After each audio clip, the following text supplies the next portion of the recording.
السلام علیکم، پروگرام میں آپ کو خوش آمدید۔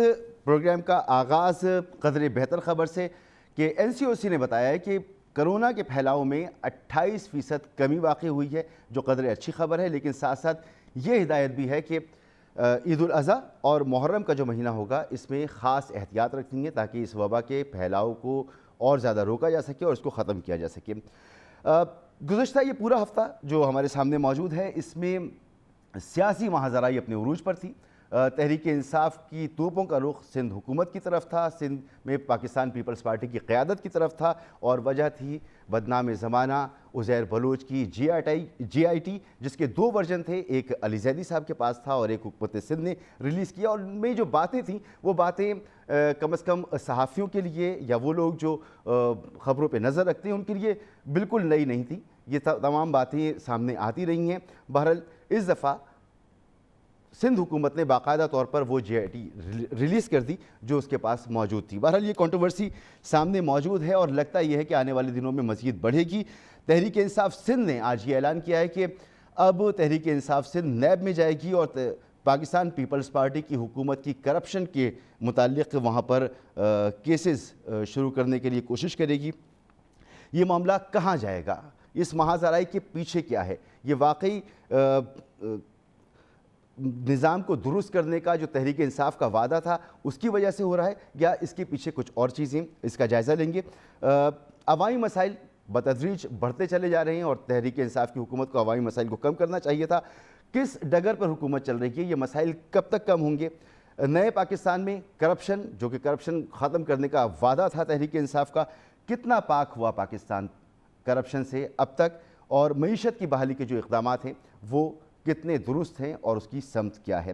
مہمانوں کا میں آپ سے تعارف کر رہا ہوں۔ بڑا زبردست پینل میرے ساتھ موجود ہے۔ پاکستان کی چوٹی کے صحافی اور تجزیہ کار ہیں رؤوف کلاسرا صاحب، مظہر عباس صاحب، ارشاد بھٹی صاحب اور عامر ضیاء صاحب۔ آپ چاروں کا بہت بہت شکریہ۔ رؤوف کلاسرا صاحب، یہ ایک ہفتہ جو پورا گزرا، گو کہ عزیر بلوچ کی GIT میں جو کچھ بھی تھا وہ ہمارے لیے نیا نہیں ہے۔ علی زیدی صاحب کے پاس 2017 میں یہ سب کچھ موجود تھا، موٹر سائیکل سوار ان کو 2017 میں دے گیا تھا یہ GIT۔ اس موقع پر اس کا منظر عام پر آنا، اتنی شدت کے ساتھ منظر عام پر آنا، پورا ہفتہ اس پر ٹاک شوز ہوئے، بحث ہوئی، سوشل میڈیا پہ یہ سب کچھ سرگرم رہا، آگے اس کے کیا ہے اور اس کے پیچھے کیا تھا؟ آپ کا تجزیہ۔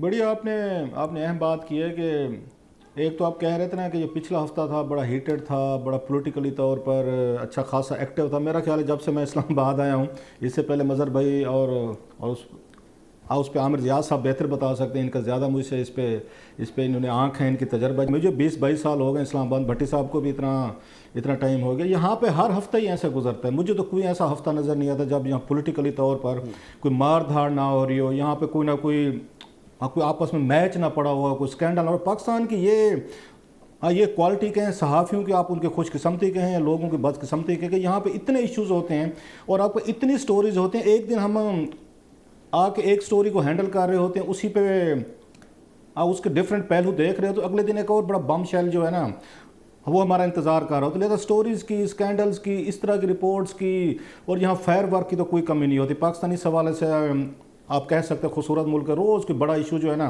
وہ ہمارا انتظار کر رہا ہوتا ہے۔